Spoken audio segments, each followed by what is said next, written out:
Welcome to your Dogcast, where we feature news just for dog lovers. Here's your Rover Reporter, MaryLou Davidson. Hey, welcome back to the Rover Reporter. Today we're talking about doggy dementia.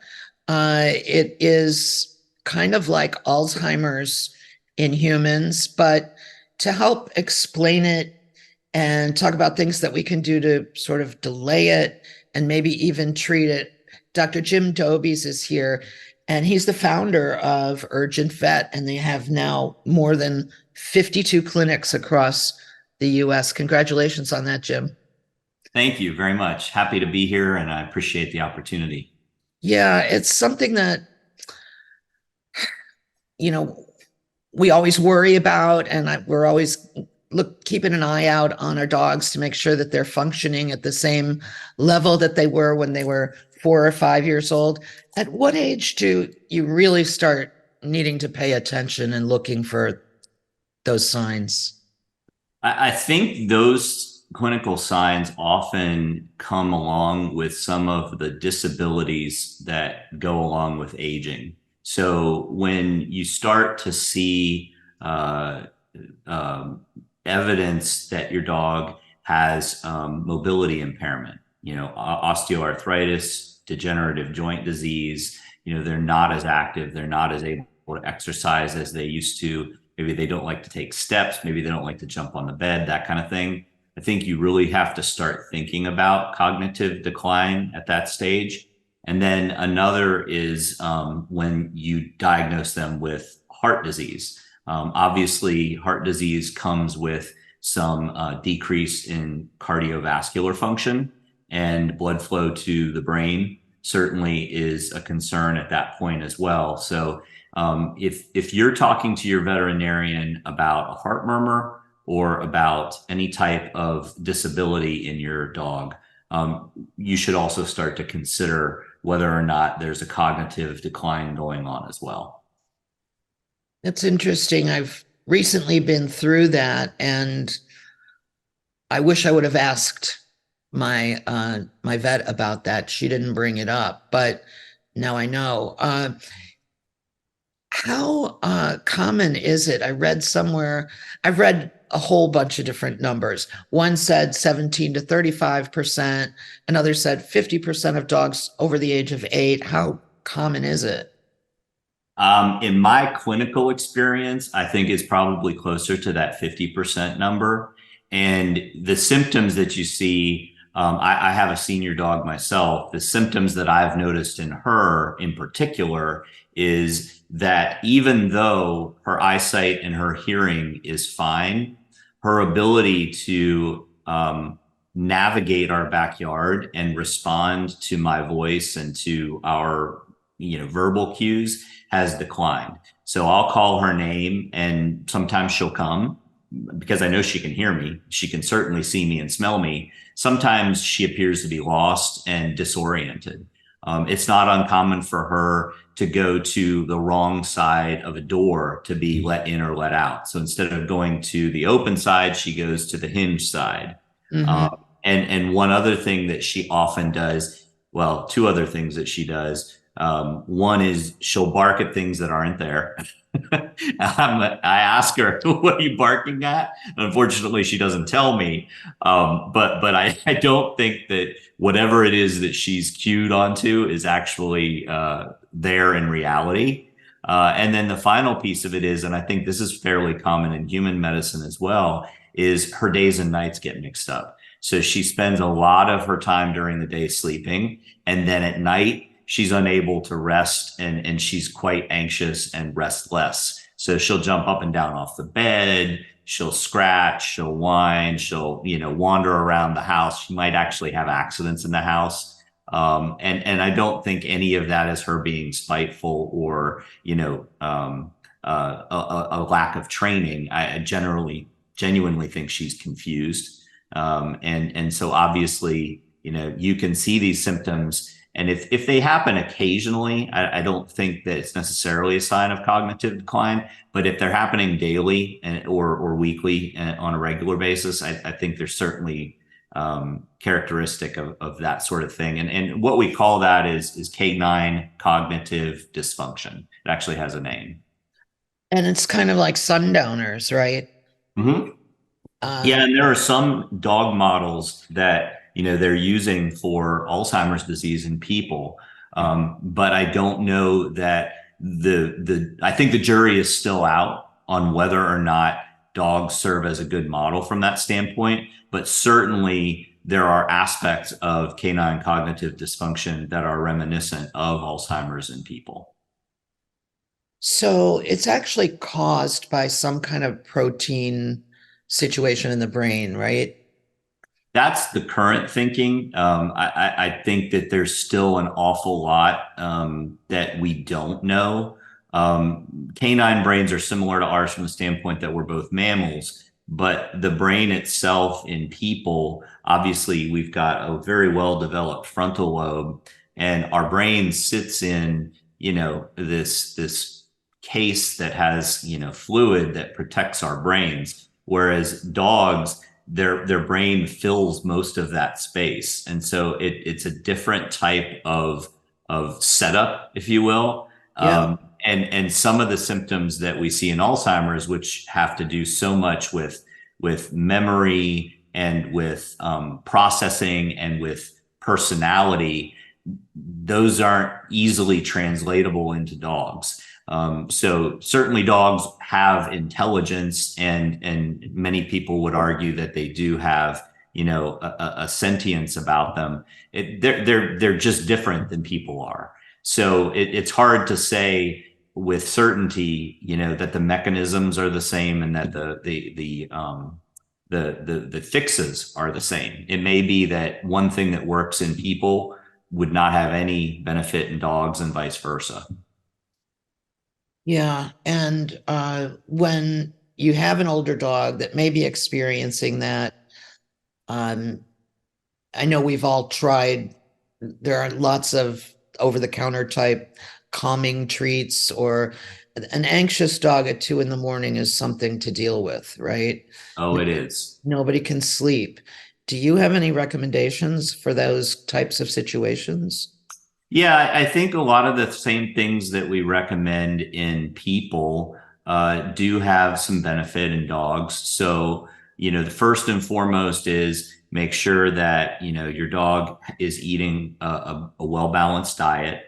And there's some evidence that certain types of foods may be beneficial for cognitive health. Like, Fish like, oil. Sorry.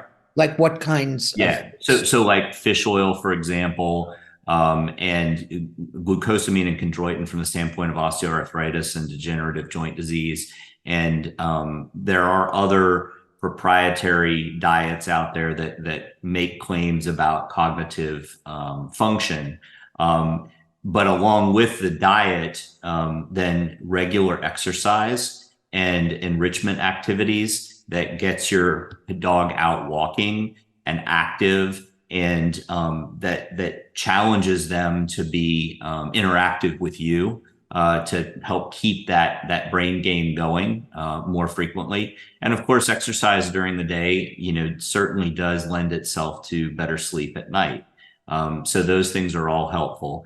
There's also some medications out there on the market. The most common one, I don't want to mess the name up, is called Anapril. And it's been around for a while. It's shown to have some benefit for certain types of cognitive dysfunction, but it tends to be a fairly mild benefit, and it doesn't tend to last forever. So you'll see, some improvement in some dogs for a period of time, and then unfortunately decline will persist and continue beyond that. So there's just so much at this point we don't know. And, I encourage, the pet parents that see me to, really focus on enrichment and quality of life, because obviously that's the most important piece. We need to enjoy our pets and they need to enjoy us. And we need to have, a household where that human animal bond is strong, and you get equal enjoyment out of that. And as time goes on and the quality of life declines, then you have to have, serious conversations with your veterinarian about whether or not the quality of life is sufficient to keep going. Yeah. And to your point about enrichment, there are all kinds of really fun puzzles out there that you can get on Amazon. And I have a couple of them. But the thing my dog likes the best is I take a muffin tin and put a little treat in each cup, and then I put a toy on top, and he has to take the toy off to get to the treat. So yeah, he uses his paw to, flip the lever on the expensive plastic thing that, hopefully I'll be able to pass on to someone else at some point. But the muffin tin, that's the ticket for real. I sense the joy of, hey, we're going to play when I get that out. So, so nutrition and exercise, somewhere I think I read something like 150 something minutes weekly. So about 30 minutes a day, 5 days a week of robust or, active walking. And that should help stave off early onset or onset. And that it's good for the human too. So it turns I agree. out, yeah, exercise helps stave off Alzheimer's in humans. What do you think the point is? I mean, how do I ask this? I know a lot of people will carry their dog around until it's beyond the point of being fair, I think, to the dog. But if the dog, then I know other people that if the dog is eating and drinking and sleeping and seems happy, then so it's a hard decision to make. But at what point do you think a veterinarian should start talking with this patient's parents about the next step? Yeah, I get that question a lot, and I personally think about that question a lot. And just backtracking real quick, one of the things that I love to recommend, if it's suitable for the household, is that your dog get a dog. Because if you think about it, they are pack creatures. They are happiest in a social setting, and we are certainly a part of their pack, but we're not home all the time. And we also, as much as we try, can't inject dog-like behaviors and enjoyment into our relationship. So our eldest Cavalier King Charles Spaniel is not a huge fan of her two younger sisters, but I think they do keep her younger and healthy. And from time to time, they do play. And I think that's really helpful for an older dog to have that kind of experience. And if you can't afford, or your lifestyle doesn't lend itself to another dog, as you kind of alluded to, there are dog parks, there are meetups in social settings where they can have some time with other dogs if they enjoy that, and it gives them an opportunity to kind of stretch that behavior train just a little bit to remind them that they're part of a bigger community and that they can get some enjoyment out of that. From the standpoint of quality of life, I tend to take the path of good days versus bad days, right? And first of all, to manage, disability and to ensure good quality of life, we have to take care of the discomfort or the pain associated with being active.